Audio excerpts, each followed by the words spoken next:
we have here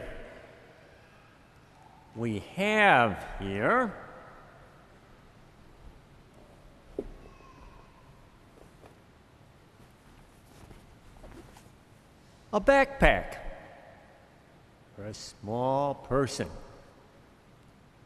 And inside the backpack, we have an alarm clock. Old-fashioned alarm clock. Get you up in the morning. Now, these items may remind some of our young people of a message they may not really want to hear. And that's that school starts this week, ready or not. And if you don't want to hear it, it's a fact. And I was talking to some of our young teens down the Brady Center, and they kind of said, well, you know, that going back to school, that was okay. But two things they definitely wouldn't want to hear about. And the first one is getting up early in the morning. They do not want to hear this alarm clock. The second thing, of course, was homework. Didn't want to hear about that. Well, our gospel tonight has a message that we may not always want to hear. And quite simply, Jesus is telling the disciples that he's going to have to go up to Jerusalem and suffer greatly and be put to death. And Peter says, right away, Lord, forbid that anything like that should happen to you. But Jesus says, it's a part of God's plan. It has to be, whether you like the news or not. Now, Peter and the others had pretty good reason for not want to hear this, because I think in a way they expected Jesus to establish an earthly kingdom, and they could share in his glory. And secondly, Peter was probably thinking, now wait a minute. If this is going to happen to Jesus, what's going to happen to us, his followers? So all along, this is a lose-lose situation for Peter. It's something he didn't want to hear. Now, it's also a message that we may not exactly want to hear. Because remember what Jesus was saying. He says, unless you take up your cross and follow me, you can't be my disciple. You want to be my disciple, you got to take up your cross and follow me. And that means us, and it's not easy. It's really a call to faithfulness to Christ. It's a call to faithfulness in Christ. Can we stay faithful to what Jesus taught us, even in the middle of great difficulty? Even in the middle of great difficulty. Now, that doesn't mean that we're going to have to go to Jerusalem and be crucified, but it does mean we may have to make a lot of sacrifices if we're going to live the way Jesus calls us to live. It may mean putting the needs of others ahead of our own. And that's not always easy. Now, the news that we don't want to hear is going to come to us. We can be sure about that. One thing about bad news is that there's enough for everybody. Bad news, There's enough for all of us and some left over.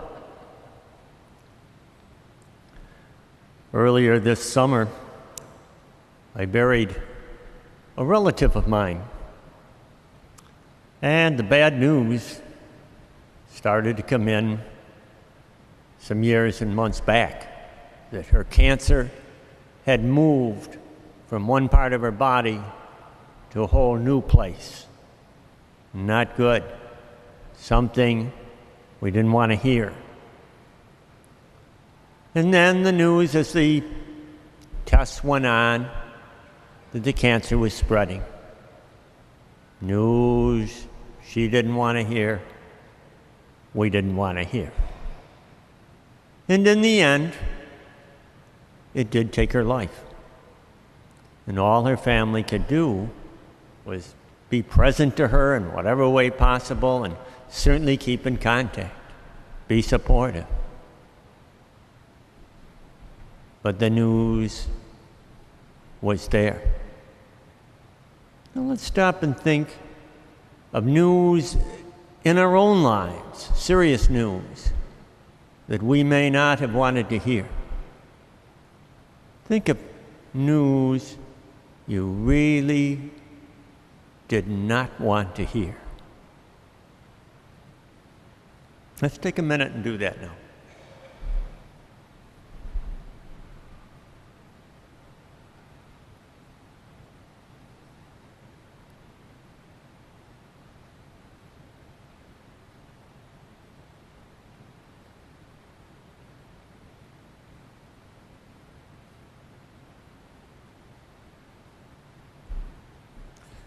Doesn't take very long, does it, to think of the news that we didn't want to hear.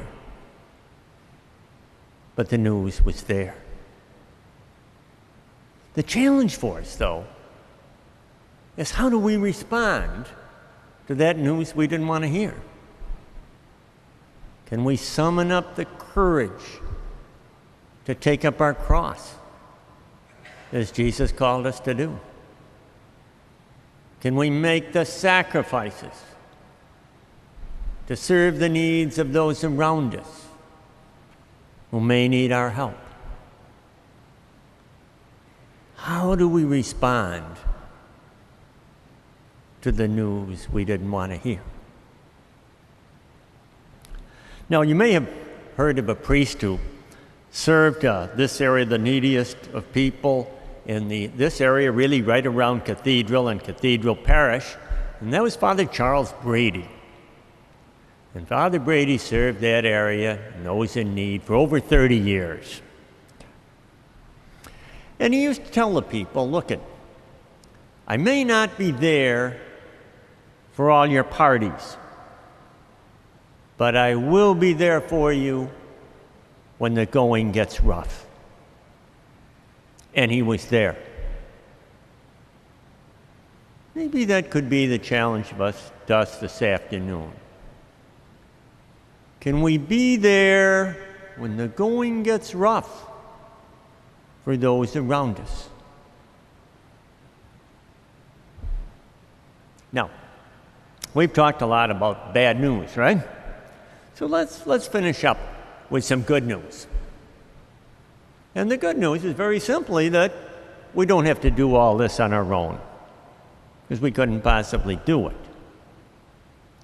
But when the apostles were worried about this, how are we going to do this? Jesus said, look, don't worry. Don't worry.